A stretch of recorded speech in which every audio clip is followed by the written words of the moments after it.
Hey now, my name is Nick, this is Board Game Brawl, and today we continue with part 4 of my top 100 games of all time. That's right, we are already 4 lists of the way through. That sounds weird. Lists of the way through my top 100, and it's getting more and more exciting as we go, because we're getting into the cream of the crop, the games that I think are the best that should be in everyone's collection. Now, I will say, so the numbers we're going through today are 70 to 61. I will say that this is an odd chunk of the list because a lot of games that are very similar got grouped together. There's some Euro games here that all got lumped together. There's two games that are very similar thematically that are right next to each other. And even there were 2 games that were super similar to one another that got cut off and will be on 2 different lists. That's a bit of a spoiler there when you get to it, but so you'll know it when you see it. But let's go ahead, without further ado, get to the rest of the list, complete with the Board Game Geek users community comments.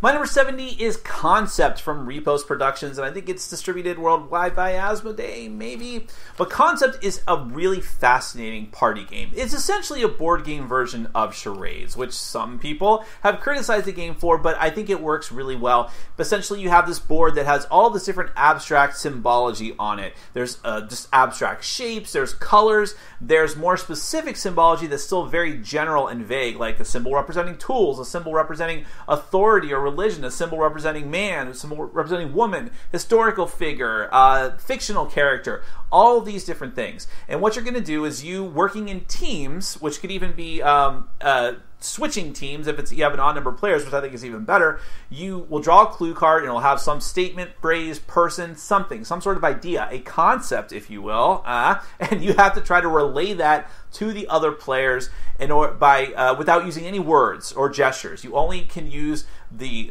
main concept marker and all the little different colored cubes on all the different symbology on the board in order to get your point across and hope that someone else guesses it. They'll get points, but you'll also get points for having gotten your concept across. It is just a fascinating, cool little game. It has totally fired some other party games in my collection like Wits and Wagers and Say Anything. Those are gone. I only want to play Concept if that type of game is brought up. There are other party games I have that are better, but this one is steadily rising through the ranks. That is Concept from Repos Production. So, however, Pawns vs. Dice says, tedious and frustrating, with too much downtime scrutinizing and deciphering the board's icons. A pointless board game version of charades. The first game of this I played, I got annoyed and ended up shouting out, "It's fucking Yoda!" My number 69 is Infamy from Mercury Games. Now, this is from Travis Chance, who is probably better known for Heroes Wanted, which he self-published himself and put on Kickstarter. But that's really a shame, because while Heroes Wanted is very good, I don't think that Infamy should be left in the dust the way that it has been, because it is a very cool little thematic Euro game is how I would describe it. This is a game that takes place in the future on Mars. You are a low-level thug who is trying to start your own criminal enterprise. You're either trying to become as infamous as you can in order to start your own organization, or you're trying to take over one of the existing factions. And you're doing this with a little bit of worker placement. You have bidding for different criminal elements, which is the best type of bidding system, or one of the best that I've ever seen, where you have to pay to play, but you don't lose all of your money if you lose a bid. I love that, because I usually hate bidding in games. There's a lot of really cool thematic elements. You get different access to different resources and special powers if you rise through the ranks of the other criminal elements on the planet. It looks great too. Just a fantastic game that I wish more people had paid attention to. That is Infamy from Mercury Games. However, Aaron Deck says, I do not like this game at all. There are a couple of good mechanics, but mixed in with a few really bad mechanics, it's a nasty game too. Get ready for it to hit the floor. I don't even know what that means, actually. My number 68 is Patchistory from Stuntkite, and this is in contention for the heaviest game on this section of the list, and possibly my entire list, because it is just a very long and complicated game.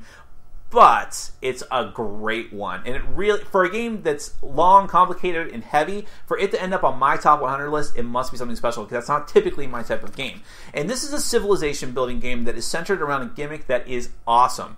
As the name implies, you are patching your civilization together. You have all these different cards that have different types of either resource lands and segments on them, or different historical monuments from history, or different famous people from history, all with really cool looking artwork.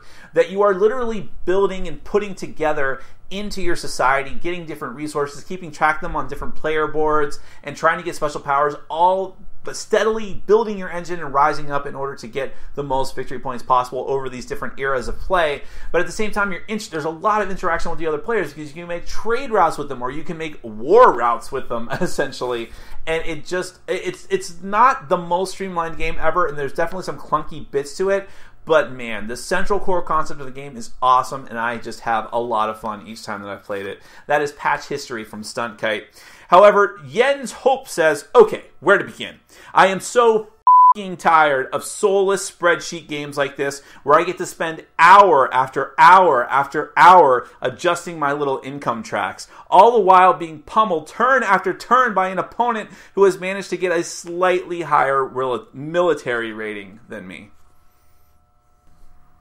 My number 67 is another Euro-style game. I guess Patchistory is a Euro-style game, but this one is Viticulture from Stonemaier Games. This is a really, really beautiful worker placement game with a really cool theme. You are winemaking. You all the way from where you're planting the vines to putting them into your crush pads to making them into wine and having that wine age into the types that you need in order to fulfill orders to your customers. And you're going to accomplish all this through really innovative worker placement mechanics, where there's actually two halves of the board, the winter board and the summer board, but you don't have access to them all at the same time, but you only have, the workers that you have are all that you have for both sides of the board, so you need to decide. And do I need all the different actions on the summer side, or do I need to go save some for the winter side? When do I pivot and make that turn towards trying to fulfill orders, or just building up my crush pads and my stock of wine? Those are really cool decisions. There's lots of neat action cards, and it just looks great. Did I mention how beautiful the game is? It is a really innovative, it's a mid-weight game, but it's a very good one, and I think because of its like middle of the road, you can introduce people who aren't typically used to heavier games, but still have people who do like heavier games have fun with it as well. That is Viticulture from Stonemaier Games. But Not the Phones says, if you can get victory points for things other than winemaking, then they need to change the subtitle of the game to The Strategic Game of Grape Selling and Non-Existent Wine Tasting. My number 66 is City of Iron from Red Raven Games, and it might be the only game in contention on this chunk of the list for heaviest game together with Patchistory, maybe just below Patchistory. This is what I would call a Euro-Ameritrash hybrid, in the sense that all of the different mechanics of the game, gathering resources and there's a smidge of deck building that's highly strategic as opposed to a lot of other deck builders where the order that you play the cards totally matters, so it kind of takes a lot of the luck factor out of it. There's a lot of just Eurocentric elements here, but they're couched in a very cool theme where you're in this like steampunk empire, magical steampunk empire, and gathering all these really weird resources like tentacles and magical crystals and things. And then you can actually try to conquer lands and even conquer your opponent's land. So there's actually interaction between the players. And it all comes together in this very beautiful presentation. I like it a lot. It's been a big hit in my group between players who like thematic games, but also the heavy Euro gamers in my group. And that doesn't happen a lot. So I really appreciate this game and what it's brought to the group. Lots and lots of fun if you've got the mindset for it. That is City of Iron from Red Raven Games. However, I'm having a lot of problems with these names today. It seemed like there was a game I should like in there somewhere. Mostly, though, the rulebook was just inscrutable. My number 65 is yet another Euro game, and that is Lords of Waterdeep from Wizards of the Coast. This is a Euro game with the Dungeons & Dragons theme, I'll go ahead and say it, pasted onto it. It's not the most thematic game in the world. However, that D&D theme does go a long way towards getting people who would not normally play this type of game into the hobby, and it is a pretty cool idea. You're a lord of the magical City of Splendor, Waterdeep, in the Forgotten Realms universe, and you are trying to... there are these hidden lords, right, that the local populace doesn't really know about, so you're secretly sending agents out around the board in order to sort of secure your power in the city against the other lords, and that is the worker placement part. You are trying to complete missions by acquiring different little cubes representing wizards and clerics and warriors and rogues, although I do recommend getting the D and D-pulls that really enhance the game. But you're trying to complete these missions that all are cool things like fight the Beholder, rescue or destroy the Thieves Guild, all this really cool stuff. But really, it's a worker placement game trying to get victory points, but it works really well. A lot of people say this is a gateway game, and I would agree. In fact, I think the term gateway game is overused, but it really suits this game because it's easy enough for people not typically gamerly gamers to learn, but it has enough of an edge in it, and enough of an edge to it, and enough complexity that it's going to get people to want to try even heavier games if it turns out that they like Euro games. After all, the game is even better with the expansion, much better with the Scoundrels of Skullport expansion. I do recommend that along with the base game. That is Lords of Waterdeep, my number 65 from Wizards of the Coast. However, the Jackster says very simply, the world is a better place without D&D Euro games.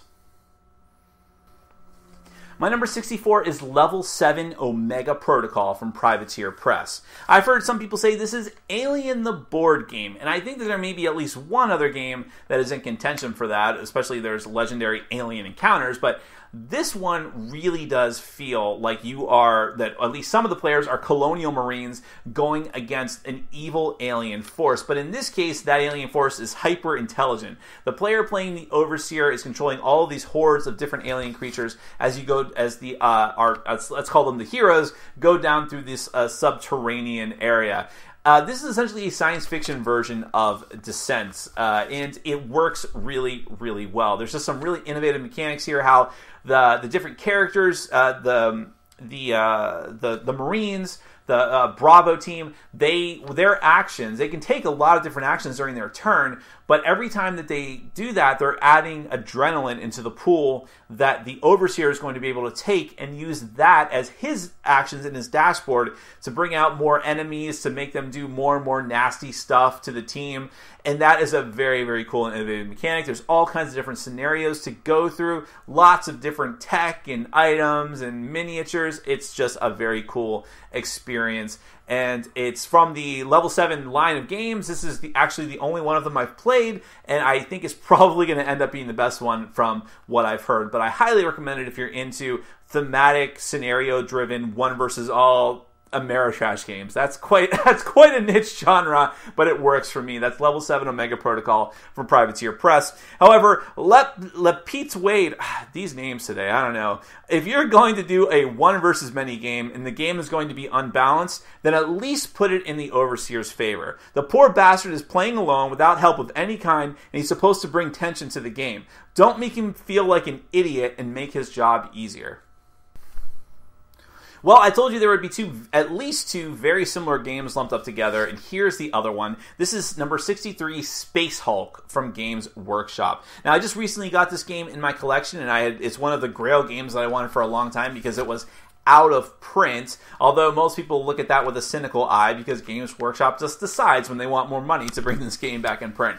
But that's fine. As long as I have a copy, that's all that matters because, as it turns out, for me, it lives up to the hype. It is an amazing experience of a game. It's head-to-head, two-player. This can also be called Alien the board game because one player represents the Space Marines from the Warhammer 40k universe going through this ancient derelict ship called a Space Hulk. I forget the proper name of it. And you find out that the ship is infested with Tyranids, which the other player is playing as. But there's all these cool mechanics, like the way that you move your Marines and put them into Overwatch mode, and the fact that you're actually on a timer, which increases the tension for the good guys. And then the Tyranid player gets, moving around all their units behind all these closed doors, represented only by blips. So the Space Marine player has no idea how many enemies are going to be popping out there. And there's just all these cool, once again, another game with scenario-driven gameplay, and there's all these different things that could happen. Oh, man. It really is one of the quintessential, in my mind, Ameritrash, thematic, cool miniatures games. Just really have had a good time with this one, and I'm so glad that I finally got it into my collection. That is Space Hulk from Games Workshop, my number 63. However, a bit of a celebrity from Board Game Geek, Shaddyboy2000 says, man, I just can't get into any of these crappy old dungeon crawl-like games. Run around and shoot at stuff via stupidly simple D6 combat. The corridors in this game make it terrible, as only the first dude in line does anything until he dies, and a new dude takes his place at the front of the line. I really don't get the appeal. My number 62 is Shadowrun Crossfire from Catalyst Game Labs. Now, I'm actually a big fan of the Shadowrun RPG. I've played 2 different versions of the game, the last 2 editions of it. In fact, the edition prior to this latest one, I actually ran a game of. And it's just a very awesome cyberpunk meets fantasy world that I really, really love. So I was very eager to see how that would translate over into the deck building, cooperative deck building format. As it turns out, this is not the most thematic game ever, and the world of Shadowrun seems kind of pasted on, but you know what? It's kind of fine, because the mechanics of this game are awesome. This is a brutally difficult cooperative deck builder. I love cooperative games, I love deck building games, and they mash together very, very well for this one. The artwork looks cool. I like the aspect of going to the market to get different special cards, and buying cards puts them right into your hand, and the way, I mean, there's a lot of tweaks to how traditional deck builders work here, and that's something I'm always looking for since I love deck building so much and I've played so many of them. I want to see games that innovate, and this one definitely does it. I like the scenario-based play. Another scenario-based game. I like that the putting stickers to upgrade your characters permanently, legacy style, and I do recommend putting the stickers. Don't chicken out and do it cop out and just do it with dry erase markers or something. Do it with the stickers. It really makes a difference enjoying to the theme of the game and enjoying it. I wish that it was more thematic to the universe of Shadowrun, but it still works for me as a game. A very excellent game at that. That is Shadowrun Crossfire from Catalyst Game Labs, my number 62. But Rundex says, completely unbalanced waste of time. This is the only game I have ever wanted to set on fire. And the last one on my list for today, my number 61, one of the hottest games of the year, Marvel Dice Masters from Wizkids. And there will be more Dice Masters to come. There will be Dungeons & Dragons Dice Masters, and there will be Yu-Gi-Oh! Dice Masters, there will be DC Comics Dice Masters, but Marvel was the first one, and it will probably be, when all is said and done 10 years from now, this will probably be the most remembered one, if only because of the vast shortages of trying to get it, of just people essentially trying to kill each other to get it. Well, that's a bit of an exaggeration, but it was hard to get for a while. You can get the new Uncanny X-Men set pretty easily now, but anyways, this is Quarriors, the game Quarriors from the same designers, Eric Lang and Mike Elliott, but distilled down to sort of its simplest elements and put into a head-to-head 2-player format similar to Magic. So a lot of people say this is Magic meets Quarriors. I completely agree, but it works very, very well here. It's not the most thematic game in the world. I mean, sometimes it doesn't really make sense what the dice do as opposed to the characters that they're coming from. But it is cool to have all these different Marvel superheroes and different custom dice for all of them with their own personal symbols, and putting them head-to-head against each other is just, it's fast, it's fun, it gives me the deck building feeling, but with the kind of strategic, frenetic gameplay of Magic. How can you not like that? It also has the collectability of Magic, which is the game's most serious downfall, but at the same time, I never worry about that. I don't chase rares. I get as much as I need just to play a decent game with other players, and then I shuffle up all the character cards and draft them. I do it very casually, and I think that is the best way to have fun with this game, in my own humble opinion. That is my number 61 Marvel Dice Masters, and many other types of Dice Masters soon to come, from Wizkids. However, Wickstar Runner says, combine an overrated dice game, Quarriors, with an overrated card game that is nothing but a glorified money sink, Magic, and based on a popular theme, Marvel, and you get this steaming pile of garbage, happy to have played and not purchased. Well, like I said, this was a bit of an unusual part of my list, but actually there are some really fantastic games here, and that could only mean that the ones that are yet to come are even better. Can you even imagine that? So I'm having more and more fun as we go, and I hope you are too. Please stick around.